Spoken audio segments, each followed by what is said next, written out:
بسم اللہ الرحمن الرحیم۔ السلام علیکم۔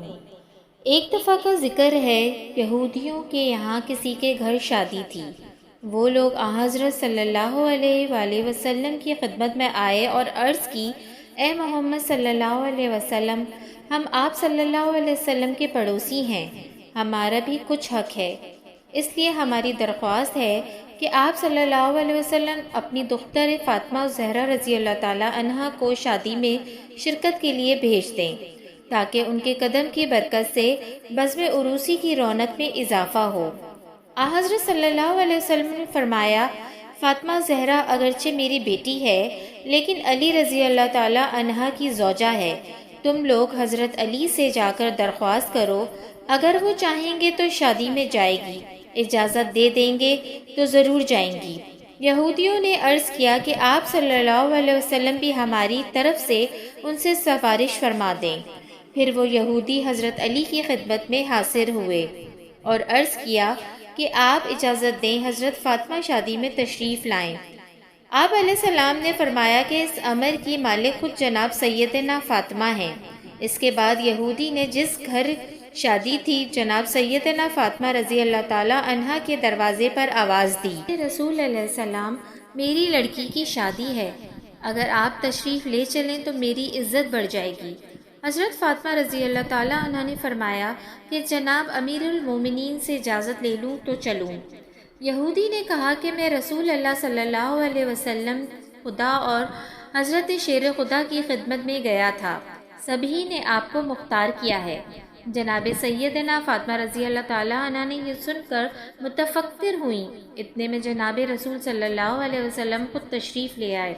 فاطمہ رضی اللہ تعالی عنہ نے فرمایا، بابا جان، یہودی کے ہاں سے آدمی آیا ہے، آپ صلی اللہ علیہ وسلم کیا فرماتے ہیں، اس کے گھر جائیں یا نہ جائیں؟ آپ صلی اللہ علیہ وسلم نے فرمایا، فاطمہ تمہاری مرضی ہے۔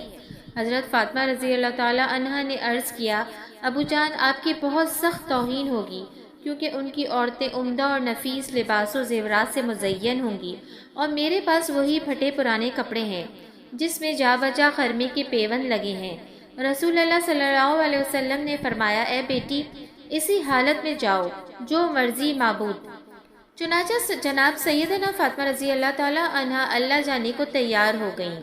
ادھر یہودیوں نے اپنی عورتوں کو زیورات و ملبوسات سے خوب آراستہ کیا، کیونکہ وہ جانتے تھے کہ فاطمہ زہرا رضی اللہ تعالی عنہا کے پاس لباس اور زیورات تو قطعاً نہیں ہیں، وہ تو اپنے پرانے پیوند لگے ہوئے لباس میں شریک شادی ہوں تو سب کی نگاہوں میں حقیر ہوں گی۔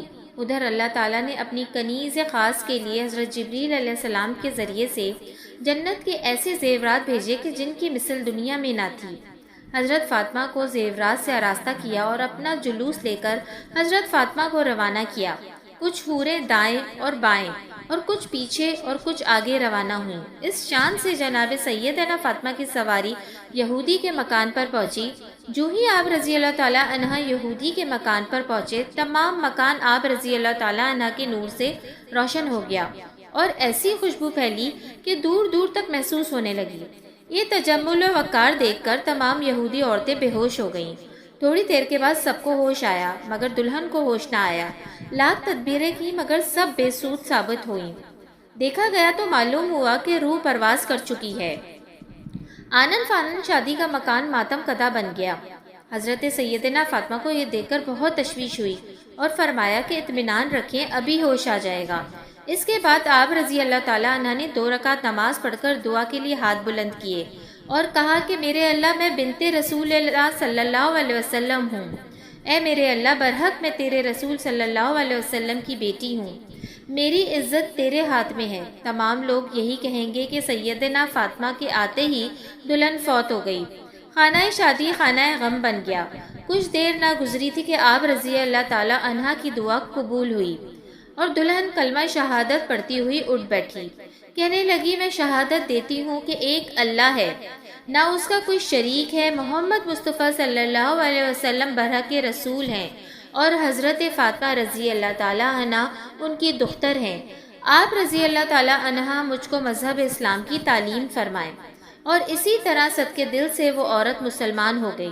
حضرت فاطمہ رضی اللہ تعالیٰ عنہ کا یہ اعجاز دیکھ کر تمام یہودی مرد و عورت مسلمان ہو گئے ہیں اور بڑے عزت کے ساتھ آپ کو گھر سے رخصت کیا۔ سارا ماجرا حضور صلی اللہ علیہ وسلم کو سنایا۔ یہ سن کر آپ نے اللہ کا شکر ادا کیا۔ جزاک اللہ۔ اگر آپ کو میری یہ سٹوری پسند آئی ہے تو پلیز میرے چینل کو سبسکرائب کرنا نہ بھولیے گا۔